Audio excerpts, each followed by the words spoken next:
बिस्मिल्लाहिर्रहमानिर्रहीम।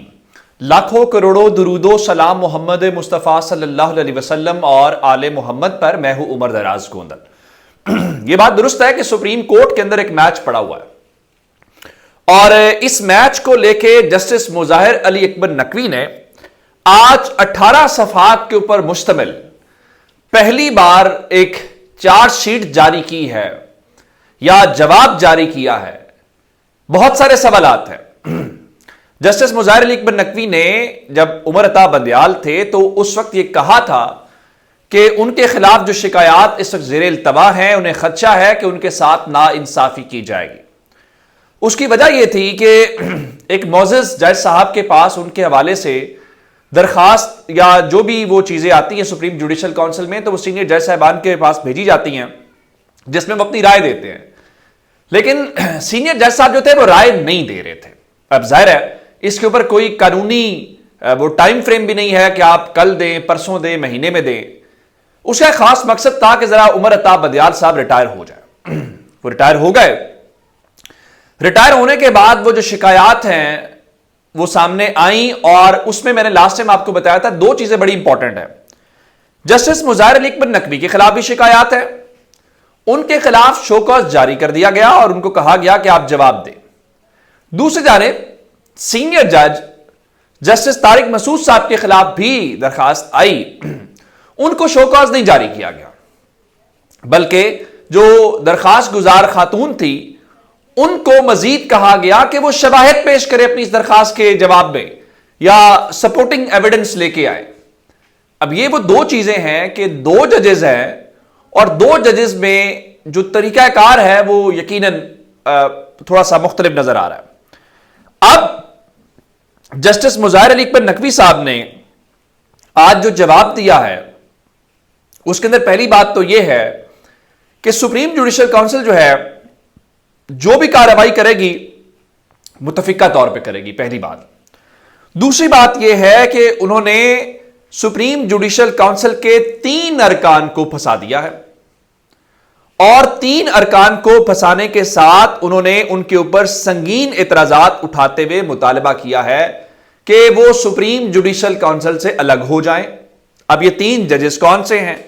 उसमें एक जस्टिस काजी फायज ईसा साहब है। उनका कहना यह है कि काजी फायज ईसा साहब ने उनकी तयनाती की मुखालफत की थी। उन्होंने उस मीटिंग के मिनट्स भी मांगे लेकिन वो नहीं दिए गए।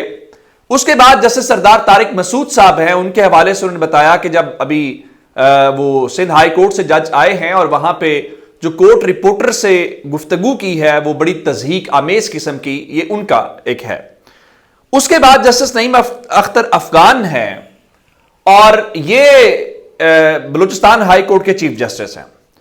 अब उसमें जो जस्टिस नईम अख्तर अफगान और उसके अलावा जस्टिस काजी फायज ईसा के हवाले से जो उनका बुनियादी नुक्ता है वो ये है कि देखिए, आपने ऑडियो लीक्स के ऊपर जो कमीशन बना था, आप दोनों उसके मेंबर थे, तो आप कमीशन के भी मेंबर थे। आप उस जज के खिलाफ जो रेफरेंस या शिकायत है उसको भी सुन रहे हैं, तो यह नहीं हो सकता। इसलिए उन्होंने उनसे मुतालबा किया है कि वो इससे अलग हो जाए। और फिर उन्होंने कहा जिस अंदाज से मेरे खिलाफ कार्रवाई शुरू की गई उससे मेरे बुनियादी हुकूक सलब किए गए। इंसाफ के सही तकाजे पूरे करने के लिए चीफ जस्टिस काजी फायज ईसा को मेरे खिलाफ केस नहीं सुनना चाहिए। अच्छा, हैरानकुन बात यह है कि इस हवाले से उन्होंने जस्टिस सरदार तारिक मसूद के हवाले से एक तो वो सहाफियों वाली गुफ्तगू का हवाला दिया और उसके अलावा उन्होंने जस्टिस सरदार तारिक साहब के लेटर का हवाला दिया। उनके मुताबिक वो मेरे खिलाफ सुप्रीम जुडिशल काउंसिल का इजलास बुलाने के लिए भी खत लिख चुके हैं और उन्होंने कहा कि मेरे खिलाफ 9 शिकायत मुबैना ऑडियो लीक की बुनियाद के ऊपर है। जस्टिस फायज ईसा और justice Naeem Akhtar Afghan audio leaks commission के अरकान हैं। Supreme court audio leaks commission के कयाम का नोटिफिकेशन मुअत्तल कर चुकी है। ऑडियो लीक्स का मामला जेर समाअत है, इसलिए सुप्रीम जुडिशल काउंसिल मामला सुनने की मजाज नहीं है। लेकिन सवाल सिर्फ यह पैदा होता है कि वो जो निकात उठा रहे हैं वो तो बड़े जायज हैं, वो तो चीजें हैं, लेकिन क्या जस्टिस काजी फायज ईसा साहब जो हैं जिन्होंने अपने खिलाफ सुप्रीम जुडिशल काउंसिल का मामला उठा के सुप्रीम कोर्ट ले आए थे, کیا جسٹس مظاہر علی اکبر نقوی کے حوالے سے جو ڈیو پروسیس آف لا ہے وہ فالو کیا جائے گا؟ جو ان کے نکات ہیں، جو ان کے سوالات ہیں، وہ بڑے ہی اہم ہیں. کیا ان کا جواب آئے گا یا مٹی پاؤ پالیسی جو ہے وہ جاری رہے گی؟ یہ تو ہو گیا ایک طرف والا جو ذرا عدالتی محاذ کے اوپر میچ جاری ہے. دوسرے نمبر کے اوپر سیاسی میچ بھی جاری ہے. ایک تو میں آپ کو بتاؤں کہ وہ ایم کیو ایم کا وفد لاہور آیا تھا مسلم لیگ نون سے ملنے، تو جوابی دورہ بھی ہونا ہے. تو کل مسلم لیگ نون کا وفد جو ہے وہ کراچی جائے گا اور ایم کیو ایم کا جو مرکز بہادر آباد ہے اس کا دورہ کرے گا. اب معلوم نہیں ہے کہ ایم کیو ایم 90 کا مرکز کب کھلوائے گی اور اس حوالے سے مطالبہ کب رکھے گی، یا وہ بند ہی رہے گا اور بہادر آباد والے چلتا رہے گا.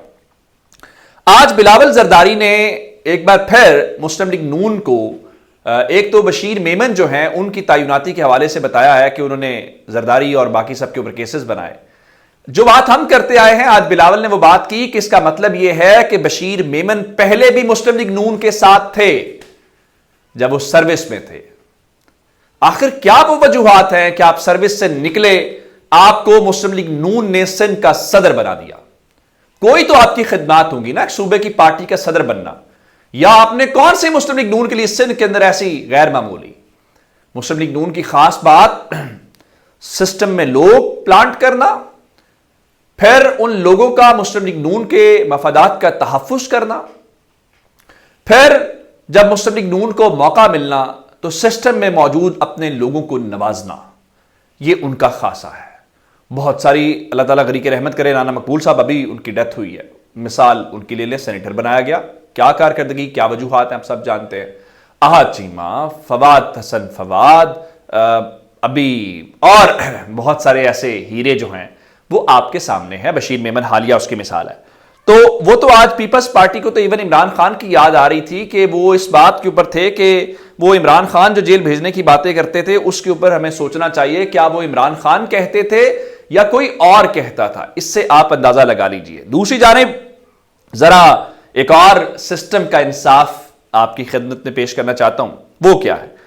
ایک جانب توشہ خانہ ریفرنس میں عمران خان کو جتنی جلدی سزا سنائی گئی، ان کو ڈسکوالیفائی کیا گیا، پھر وہ ساری چیزیں ہیں. اب ذرا اندازہ لگائیے، اسلام آباد کی احتساب عدالت نے نواز شریف کی ضبط شدہ جائیداد اور اثاثے واپس کرنے کا حکم دیا ہے.